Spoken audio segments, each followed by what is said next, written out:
या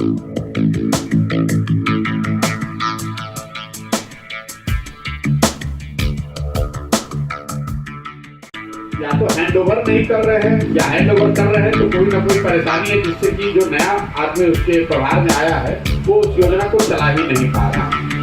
इसके अलावा एक जो सबसे बड़ी योजना 7 निश्चय की थी वो है नालियों और गलियों के पक्कीकरण की योजना। जब 7 निश्चय बनाया जा रहा था तो 2015 में अनुमान था कि नालियों और गलियों के पक्कीकरण पर करीब 5 वर्ष में 80,000 करोड़ रुपया खर्च किया जाएगा। मैं आज 5-6 महीने से घूमने के बाद ये बता सकता हूँ कि आज भी ज्यादातर गाँव में नालियों और गलियों के पक्कीकरण की जो समस्या है वो आज भी करीब हर गांव में हर घर से सुनने को मिलती है। योजना में उस समय ये तय किया गया था कि हर घर के नालियों का पक्कीकरण किया जाएगा, उस नालियों को लाकर गांव में एक बड़े नाले से जोड़ा जाएगा और उस बड़े नाले के जरिए पानी को बाहर निकालकर उसके निस्तारण की व्यवस्था की जाएगी।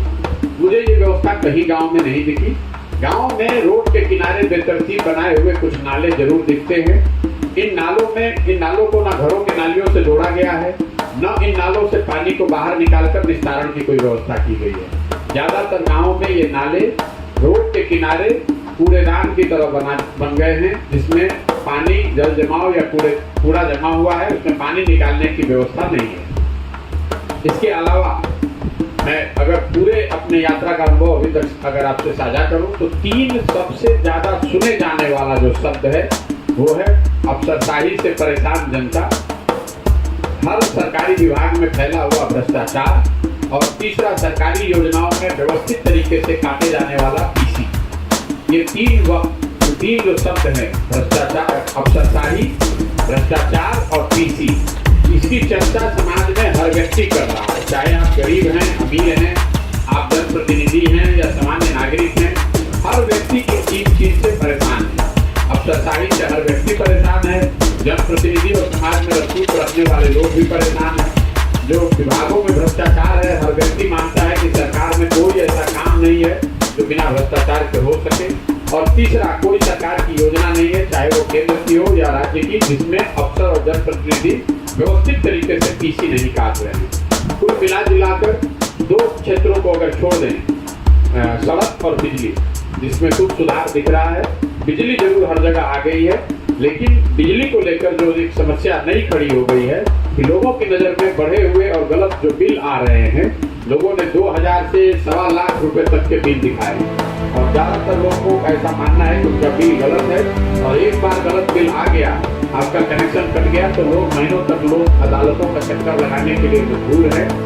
सड़कों की जो स्थिति है उस पर मैं इतना कहना चाहूँगा कि जरूर नेशनल और स्टेट हाईवे की स्थिति सुधरी है, सड़क जरूर कुछ बेहतर है, लेकिन ग्रामीण सड़कों की जहाँ तक बात है, ग्रामीण सड़कों की स्थिति जो आरईओ की ग्रामीण कार्य विभाग की सड़क है या पंचायती राज की जो सड़क है, उसकी स्थिति कमोबेश लोग बताते हैं वही है जो लालू जी के जंगल राज के दौरान होती थी।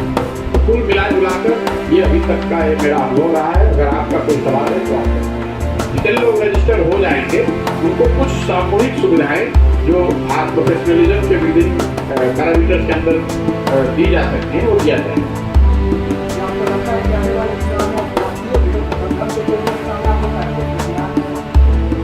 नहीं, देखिए, जाति सिर्फ एक फैक्टर है। मैं ये रोज बात ये कहता हूँ, जाति सिर्फ एक फैक्टर है। चुनाव में वोट सिर्फ जाति पर नहीं पड़ता है। 20% यहाँ पर मुसलमान रहते हैं, मुसलमान वोटर 20% है, वो तो जाति पर वोट नहीं कर रहा है, वो तो सिर्फ इसलिए आरजेडी को वोट कर रहा है क्योंकि वो भाजपा के खिलाफ उसके पास एक ही विकल्प दिखता है, आरजेडी। इसी तरीके से समाज का एक बड़ा वर्ग है जो जाति पर नहीं वोट करता है, भाजपा को इसलिए वोट करता है क्योंकि वो आरजेडी को वोट नहीं कर सकता है। कई लोग इसलिए वोट करते हैं कि उनको भारत, पाकिस्तान, पुलवामा, हिंदू मुसलमान के विषय में रुचि है। जाति एक पहलू है, जाति एकमात्र पहलू नहीं। अगर जाति एकमात्र पहलू होती तो भाजपा को, नरेंद्र मोदी को जो यहाँ वोट मिल रहा है तो नरेंद्र मोदी को जाति के लोग बिहार नहीं रहते, तो वोट तो दूसरे लोगों से मिल रहा है, या राष्ट्रवाद के नाम पर मिले, हिंदूवाद के नाम पर मिले, पाकिस्तान, भारत पाकिस्तान, हिंदू मुसलमान के नाम पर मिले, तो सिर्फ जाति के आधार पर ही वोट पड़ रहा है, ऐसी बात नहीं।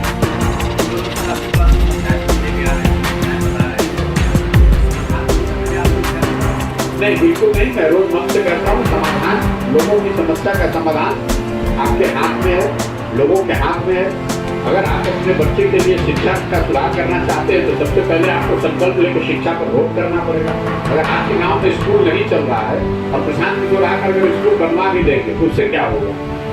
आपके गांव में आपका बच्चा स्कूल में पढ़ने जाता है, आप उसको वो पढ़ नहीं रहा है, वो खिचड़ी खाकर घर वापस आता है और आप उस बात की चिंता नहीं करते हैं और आप जाति पर वोट कर रहे हैं या राम मंदिर पर वोट कर रहे हैं या भारत पाकिस्तान के नाम पर वोट कर रहे हैं, तो स्वाभाविक तौर पर आपका लड़का बेरोजगार ही रहेगा, मजदूर ही बनेगा। जब वो पढ़ेगा ही नहीं तो मजदूर ही बनेगा। ये बात हमारा काम है समाज को जाकर बताना इस बात को। समाज अगर इस बात को समझेगा, इसका संज्ञान लेगा, इस पर वोट करेगा तो चीजें अपने आप सुधरेगी।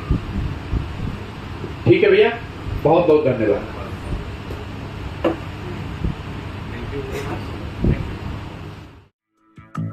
Thank you.